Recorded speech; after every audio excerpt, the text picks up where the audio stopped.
Sebelumnya, perkenalkan terlebih dahulu, saya Dr. Hana Nadia, spesialis penyakit dalam, yang pada kesempatan kali ini ingin menjelaskan bagaimana cara kita bisa mengenali penyakit gagal ginjal dan juga mencegah gagal ginjal.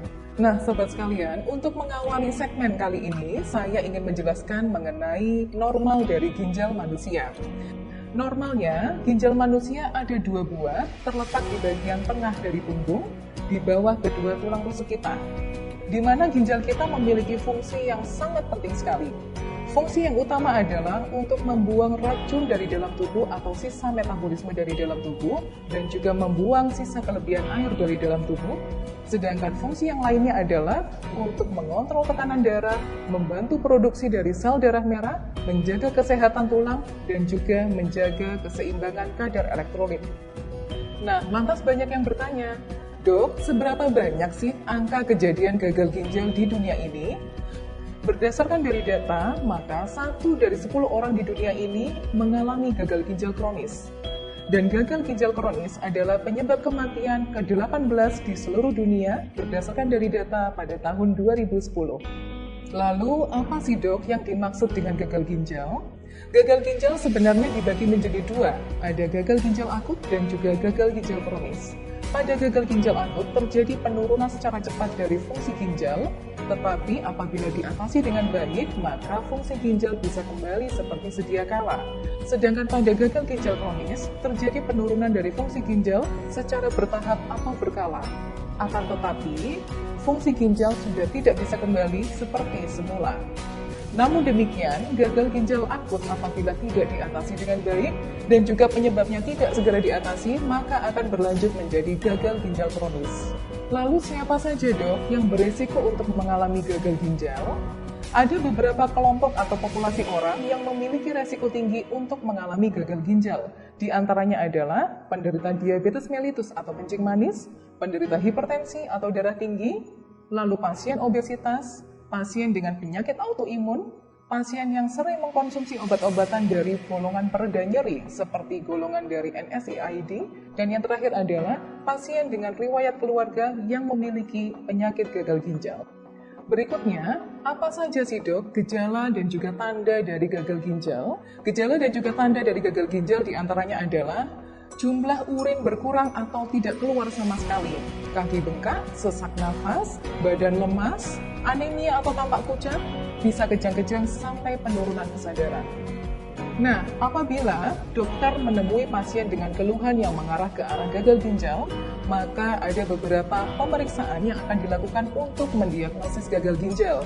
Di antaranya adalah pemeriksaan laboratorium, seperti pemeriksaan lab darah dan juga urin, serta pemeriksaan radiologi seperti USG.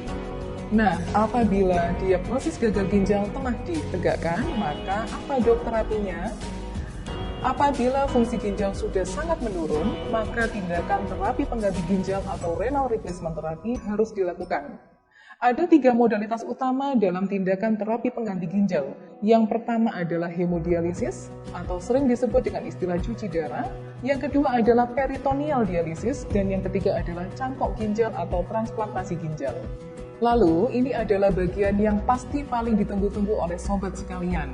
Apa saja sih dok tips untuk menjaga dan juga memelihara kesehatan ginjal kita agar kita bisa mencegah dari penyakit gagal ginjal? Yang pertama adalah makanlah makanan yang sehat dan berimbang. Sebisa mungkin hindarilah makanan yang bersifat junk food. Yang kedua, lakukan aktivitas fisik rutin atau olahraga rutin untuk menjaga agar tubuh kita tidak mengalami obesitas. Dengan demikian, indeks massa tubuh kita akan terjaga selalu ideal. Yang ketiga, kendalikanlah gula darah, terutama apabila Anda adalah penyandang diabetes mellitus atau kencing manis, dan juga kendalikan tekanan darah Anda, terutama untuk para penyandang hipertensi. Konsumsilah selalu obat-obatan anti-hipertensi maupun obat-obatan anti-diabetes yang telah diresepkan oleh dokter Anda. Dan jangan khawatir, konsumsi 2 jenis obat tersebut dalam jangka waktu yang lama atau bahkan seumur hidup tidak akan membahayakan ginjal. Justru, kedua obat tersebut akan memberikan efek proteksi bagi ginjal Anda. Yang keempat, pastikan hidrasi tubuh kita selalu cukup. Kita bisa minum minimal 2 liter atau 8 gelas sehari untuk mencukupi kebutuhan cairan tubuh Anda. Akan tetapi, apabila Anda telah didiagnosis mengalami penyakit jantung atau penyakit ginjal sebelumnya, maka tentunya diskusikanlah terlebih dahulu dengan dokter Anda tentang seberapa banyak jumlah cairan yang boleh dikonsumsi dalam sehari. Selanjutnya, stop merokok dan juga stop alkohol, karena dua zat ini terbukti memberikan dampak yang negatif bagi ginjal. Selanjutnya, hindarilah penggunaan obat-obatan pereda nyeri yang berlebihan. Obat-obatan pereda nyeri yang banyak memberikan dampak negatif bagi ginjal biasanya berasal dari golongan dari obat NSAID seperti aspirin, ibuprofen, naproxen, dan lain-lain yang selama ini banyak dijual secara luas dan bisa diperoleh tanpa resep dokter.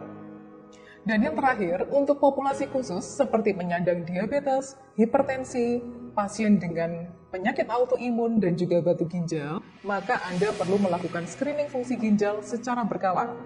Tanyakan pada dokter Anda kapan waktu yang tepat untuk melakukan pemeriksaan atau pengecekan fungsi ginjal agar Anda selalu mengetahui apakah fungsi ginjal Anda dalam kondisi baik atau sudah mulai mengalami penurunan. Dan yang terakhir, segera hubungilah dokter Anda atau pergilah ke rumah sakit apabila Anda atau keluarga Anda yang menderita gagal ginjal mengalami keluhan seperti demam tinggi, menggigil, nyeri kepala, sesak nafas, mual muntah yang berlebihan, serta nyeri dada, maka besar kemungkinan mengalami komplikasi dari penyakit gagal ginjal. Segera hubungi dokter Anda atau pergilah ke rumah sakit untuk mendapatkan pertolongan segera. Demikianlah sobat yang dapat saya sampaikan mengenai bagaimana kita bisa mengenali gagal ginjal dan juga mencegah gagal ginjal. Kami berharap agar semua yang telah dijelaskan dapat memberikan manfaat untuk kita semua. Dan jangan lupa like dan juga subscribe dari channel kita ini.